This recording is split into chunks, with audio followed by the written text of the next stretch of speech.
আসসালামু আলাইকুম এবং আদাব সবাইকে। আশা করি সবাই ভালো আছেন। তো আজকের ভিডিওতে আমরা আলোচনা করব কিছু ইউজফুল ম্যাথমেটিক্যাল ফাংশন নিয়ে, যেরকম দুইটা নাম্বারের মধ্যে কোনটা সবচেয়ে বড় সেটাকে বের করা, কোনটা সবচেয়ে ছোট সেটাকে বের করা, then something to the power something লেখা, এইসব জিনিসপত্র। তো চলেন শুরু করা যাক। তো এখানে যে কোডটা আছে খুবই সিম্পল একটা কোড। এক্স এবং ওয়াই দুটো ভ্যারিয়েবল, এক্সে 5 অ্যাসাইন করা, ওয়াইতে 2 অ্যাসাইন করা, দেন জেড একটা ভ্যারিয়েবল যেটাতে কোনো কিছু অ্যাসাইন করা না, দেন জেডটাকে আমরা প্রিন্ট করছি। আমাদের কেন স্ট্যান্ডার্ড আউটপুট লেখা লেখা লাগেনি, জাস্ট এখানে আউটপুট লিখেছি কেন, কারণ আমরা স্ট্যান্ডার্ড নামক নেম স্পেসটা অলরেডি ইউজ করছি। প্রথম মিশন যে আমরা দুইটা নাম্বারের মধ্যে সব থেকে বড় যে নাম্বারটা সেটাকে প্রিন্ট করব, বা সেটাকে আমরা জেডে স্টোর করব, জেডকে আমরা প্রিন্ট করব। সেটার জন্য আমাদের একটা ফাংশন আছে, ফাংশনের নাম হচ্ছে ম্যাক্স। এই ম্যাক্স ফাংশনটা আসে হচ্ছে স্ট্যান্ডার্ড লাইব্রেরি থেকে। তো অলরেডি আমরা জানি একটা লাইব্রেরি থেকে কীভাবে কল করতে হয়। লাইব্রেরিটার নাম লিখবো, দেন হচ্ছে আমাদের স্কোপ রেজলিউশন অপারেটর, দেন হচ্ছে যে ফাংশন সেটা, দেন হচ্ছে আমাদের একটা প্যারেন্থেসিস।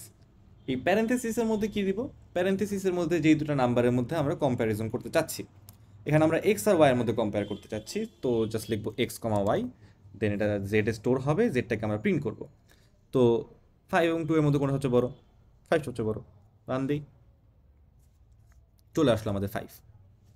তো যেহেতু অলরেডি আমরা স্ট্যান্ডার্ড নেম স্পেসটা ইউজ করছি, আমাদের এখানে স্ট্যান্ডার্ডটা লেখা লাগে না। এটা লিখে দেখালাম কেন, সামনে যতগুলো ফাংশন ইউজ করব সবই আমাদের স্ট্যান্ডার্ড লাইব্রেরি থেকে আসবে, ঠিক আছে? সো বারবার আমরা স্ট্যান্ডার্ডটা লিখবো না। তো যেরকম আমরা ম্যাক্স বের করতে পারছি, সেরকম যদি একটা মিনিমামের ফাংশন থাকতো খুব ভালো হতো। তো অবশ্যই আছে, সেটা হচ্ছে নাম হচ্ছে MIN, মিন। সো লিখি মিন, দেন যদি মিন এটা যদি লিখি তাহলে কি, মিন এক্স কমা ওয়াই, 5 আর 2 এর মধ্যে কোনো সবচেয়ে ছোটো 2, তো আমাদের 2 চলে আসলো, ঠিক আছে?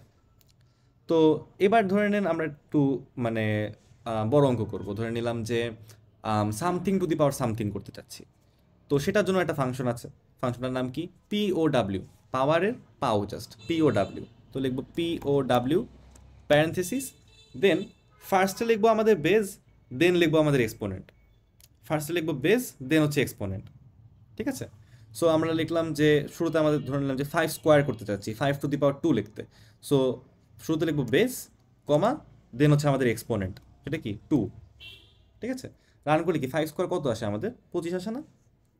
দেখেন 25 কিন্তু চলে আসছে। এটা কিন্তু আরেকটু ভিজুয়ালি বুঝতে চাই আমরা, জাস্ট আমরা লিখবো 5,2, রান দিব, চলে আসলো কিন্তু জিনিসটা, ঠিক আছে? এবার যতক্ষণ এখানে আছি আর একটা জিনিস দেখাই দিই, সেটা হচ্ছে দেখেন স্কোয়ার রুটের জন্য আমরা আমাদের আলাদা ফাংশন আছে, সেটা একটু পরেই দেখবো আমরা। বাট ধরে নিলাম যে আমাদের দুর্ভাগ্যবশত 27 রুট সামথিং করতে হবে। তো আমরা সেটার জন্য কী করতে পারি? সো বেসিক্যালি দেখেন, রুট করা মানে কি, something to the power fraction লেখা লেখা না।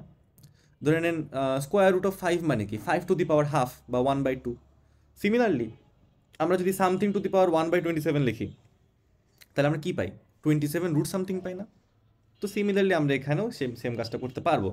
ধরে নিলাম যে আমাদের এক্সে আছে 27, দেন আমাদের ওয়াইতে আছে 3, আমরা করতে চাচ্ছি কিউব রুট 27, ঠিক আছে?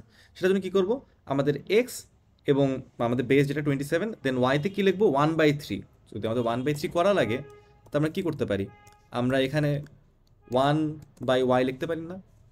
1/y লেখা মানে কি, 1/3 তো লেখা, তাই না? যদি রান দিই, এই যে আমাদের কিন্তু 3 চলে আসলো, ঠিক আছে? আচ্ছা, তো পাওয়ারের সমাচার তো বুঝলাম। এবার হচ্ছে আমাদের স্কোয়ার রুট করার একটা ফাংশন আছে। স্কোয়ার রুট করার ফাংশনটা কি, স্কোয়ার রুট করার ফাংশনটা হচ্ছে SQRT, ঠিক আছে? SQRT, সো লিখবো SQRT, দেন প্যারেন্থেসিস। এখানে দুইটা ভ্যালু দেওয়া লাগবে না, স্কোয়ার রুট করা মানে তো জাস্ট স্কোয়ার রুট করা, তাই না? মানে এখানে তো just two the power half তো অলরেডি দেওয়া আছে, তাই না, ফাংশনটার মধ্যে। সো আমরা 9কে স্কোয়ার রুট করতে চাই, জাস্ট আমরা এখানে লিখবো এক্স, নাথিং এলস, ঠিক আছে? রান দিলাম, রান দিলে আমাদের আসলো 3, ঠিক আছে? এবার আমাদের এক্সপোনেন্টের কাজটা শেষ। দেন হচ্ছে আমাদের আরেকটা ফাংশন আছে, সেটার নাম হচ্ছে রাউন্ড, ROUND। কোনো একটা নাম্বারকে রাউন্ড করা মানে কি, আপনারা তো জানেনই যে ডেসিমেল থাকলে ডেসিমেলটাকে উড়ায় দেয়, যে আমরা এটাকে ডেসিমেল রাখতে চাচ্ছি না, পছন্দ করি না। সো আমরা যদি এখানে বলি 9.4, 9.4কে সে রাউন্ড করে দিবে আমাদেরকে। বাট প্রশ্নটা হচ্ছে 9.4কে সে রাউন্ড করে 9 বানাবে নাকি 10 বানাবে? হুম, তো এই প্রশ্নের উত্তর হচ্ছে, যদি ডেসিমেল পয়েন্টটা 0.5-এর কম হয়, মানে 5-এর কম হয় আর কি, ডেসিমেল পয়েন্টটা যদি 5-এর কম হয়, তাহলে সে রাউন্ড ডাউন করবে, মানে সে ফ্লোর ভ্যালুটা দিবে, ঠিক আছে। আর যদি 5-এর বেশি হয় তাহলে সে আমাদেরকে সিল ভ্যালুটা দিবে। আমরা একটু প্র্যাকটিক্যালি দেখি আমরা এখানে, যদি আমরা এখানে এক্স দিই, আমাদের ডিসিমেলের যেই ভ্যালুটা সেটা কি আমাদের 5-এর কম না বেশি? কম, 4 দেয়া। সো আমাদের যদি প্রিন্ট করতে চাই এই জিনিসটাকে, তাহলে কিন্তু আমাদের আসে 9, মানে আমাদেরকে ফ্লোর ভ্যালুটা দিচ্ছে, ঠিক আছে। বাট আমি এবার দিলাম 9.5, এবার আমাদের এই 0.5, আমাদের ডিসিমেল ভ্যালুটা কি 5 বা 5-এর বেশি? হ্যাঁ, আমাদের 5 বা 5-এর বেশি। তার মানে কি এটা আমাদেরকে সিল ভ্যালুটা দিবে, মানে 10 দিবে। রান করি, রান করলে 10 দিল। প্রশ্ন আসতে পারে যে আমি যদি এখানে 4.9 দিই তাহলে? হুম, তো যেহেতু একটা প্রোগ্রাম, ওর আসলে এত চিন্তা করার কিছু নেই। ওর চিন্তা করার বিষয় হচ্ছে যে ভাই জিনিসটা কি আমার 5-এর বেশি না 5-এর কম, ঠিক আছে। যদি এখানে দেখে, যেহেতু দেখা যায় 4.9, যদি রান করি সে আমাদেরকে 9ই দিবে, ঠিক আছে। সো এখন ধরে নিলাম যে আমাদের একটা ফাংশন লাগবে, যেই ফাংশনটা আমাদেরকে সিল ভ্যালুটাই দিবে। সেটার জন্য কি ফাংশন থাকতে পারে? আছে কি? হ্যাঁ আছে, সেটার নামই সিল, CEIL, সিল। দেখেন আমি যদি এখানে 9.01001 দিই, যদি রান করি, সিল ফাংশনটা সর্বদা আমাকে সিল ভ্যালুটাই দিবে, মানে আমার ডেসিমেল থাকা মানেই সে আমাকে সিল ভ্যালু দিবে। ডেসিমেল থাকা মানেই কি? সে আমাকে সিল ভ্যালু দিবে। আমার যদি 0. ওয়াও, হ্যাঁ, এতগুলো জিরোতে যদি 1 দিই তাহলেও আমাদেরকে সে সিল ভ্যালুটা দিবে।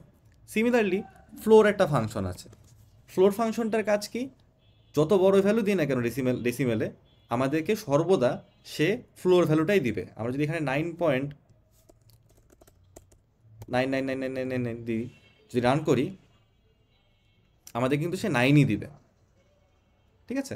সো আমরা কিছু আম, কিছু ইয়া নিয়ে শিখলাম, কিছু ফাংশন নিয়ে শিখলাম। এই ফাংশনগুলো এখানে লিখে দিই যাতে আপনারা এখন একটু আরেকবার ট্রাই করতে পারেন, যতক্ষণ ইয়া করতে পারেন। যে আমরা যে যে এগুলো শিখলাম সেটা হচ্ছে ম্যাক্স, দেন হচ্ছে আমাদের মিন,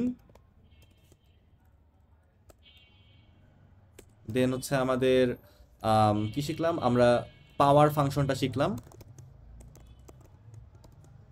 দেন আমরা শিখলাম স্কোয়ার রুট, দেন আমরা শিখলাম হচ্ছে রাউন্ড, দেন হচ্ছে CEIL, সিল, দেন হচ্ছে ফ্লোর, ঠিক আছে।